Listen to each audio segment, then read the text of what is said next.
I was basically trying to find the answers to what I've often called those four great questions that everybody faces, whether they realize it or not, even the agnostics and the atheists, as well as the believers and the pious.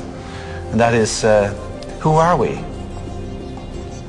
Where do we come from? What should we do?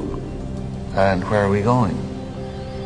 And if you don't answer those four great questions, obviously your life is pretty meaningless. And many people just stuff those questions down, and they want the answers made for them, or they want somebody like Jesus or Krishna or Buddha or somebody else to do it for them. It can't be done. It's like wanting someone to be born for you, or to die for you, or to eat your lunch for you. These things are inescapably personal. Addiction is the feeling of a chemical rush that is cascaded through the bodies through a whole assortment of glands and ductless glands and through the spinal fluid, a feeling that some would call a sexual fantasy.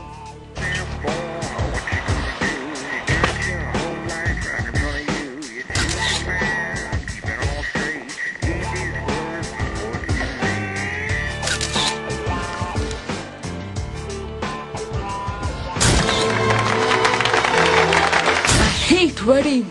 It only takes one sexual fantasy for a man to have a hard-on. In other words, it only takes one thought here for a man to have an erection in his member. And yet, there was nothing outside of him that gave him that. It was what was within him that gave him that. Oh, hey, Amanda, I didn't know you were there. Guilty. A wedding. Come on, blink. This is a good assignment, if you'd see it that way. What to see? I do. They did. Oh, God, Amanda. I mean, you live in your past. I mean, everything with you is about what happened. You hate churches. You hate weddings. You hate guys. And I want you to go scope it out. Don't need to. I got mine there. I know. I took the pictures, remember? You got too many memories clouding your vision. Oh, Amanda, you know you're the best technical photographer I have. And I want to have some great pictures. You know what? You need a good Polish wedding. And watch out for those good Catholic boys, huh? You need the priest. Come on, get out of here. Bye. When I was younger, I had lots of ideas about what God was. And now I realize I'm not conscious enough to truly understand what that concept means. That I am at one with the great being that made me and brought me here and that formed the galaxies and the universes, etc. How did that get taken out of religion? It was not hard.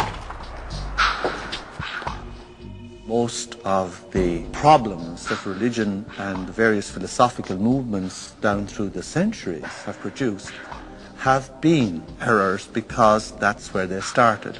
God is a distinct, separate being from us, to whom I must offer worship, whom I must cultivate, humor, please, and hope to attain a reward from at the very end of my life.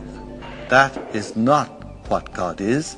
That is a blasphemy. God is such a broad thing, some parts of which, most of the parts of which that are associated with organized religion is something that I sort of recoil at, and something that I think has done a lot of harm to the world, done harm to women, done harm to oppressed peoples, done harm to the World Trade Center.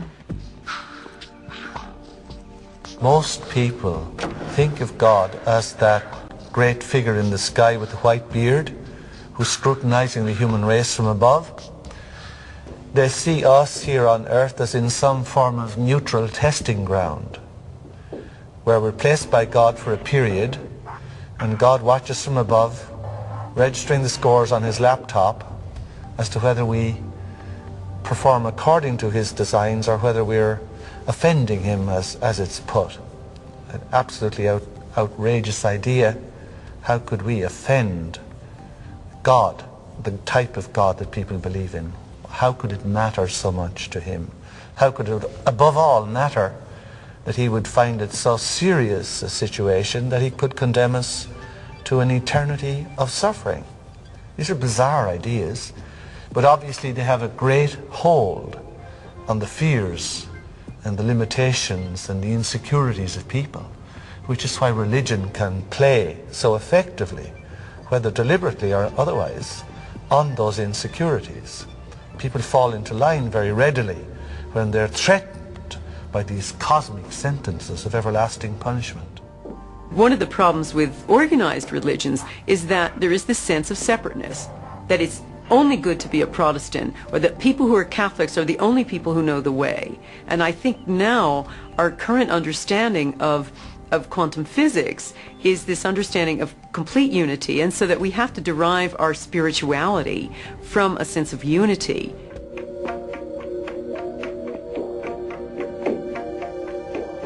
The great appeal of all to people who don't want to grow up, but want the great parent in the skies looking after them, is to ask Jesus to do it for me.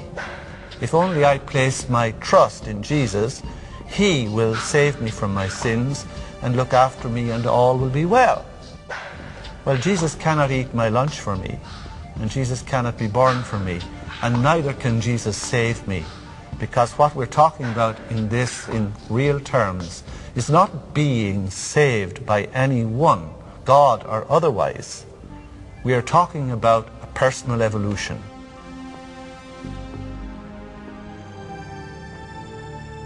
We do not want to accept responsibility.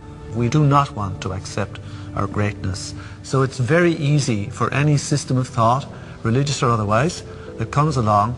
It's very easy to play on that, to play on our insecurities, to assure us all is well, we'll all be taken care of. We lap that up. So don't blame religion. Blame our own insecurities, which has allowed religion to flourish, and which has allowed so many systems of thought that are disempowering to flourish throughout human history. That's why we can't get out of it.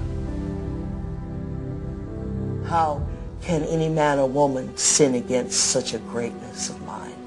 How can any one little carbon unit on Earth, in the backwaters of, indeed, the Milky Way, the boondocks, betray God Almighty? That is impossible. The height of arrogance is the height of control of those who create God in their own image.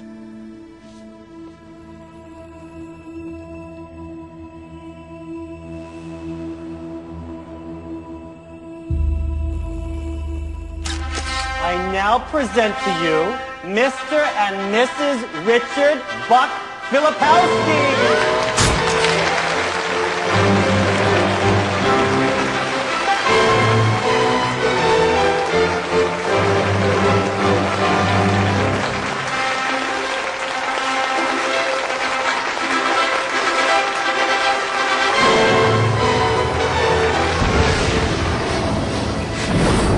Rain, when it fires its thoughts, is likened unto the landscape of a thundercloud. And the synaptic cleft is the sky between the storm and the earth receptor site. Rain looks like a thunderstorm when it is presenting a coherent thought. So no one has ever seen the thought. What they do see in neurophysics is that they see a storm raging around different quadrants of the brain. The brain does not know the difference between what it sees in its environment and what it remembers, because the same specific neural nets are then firing.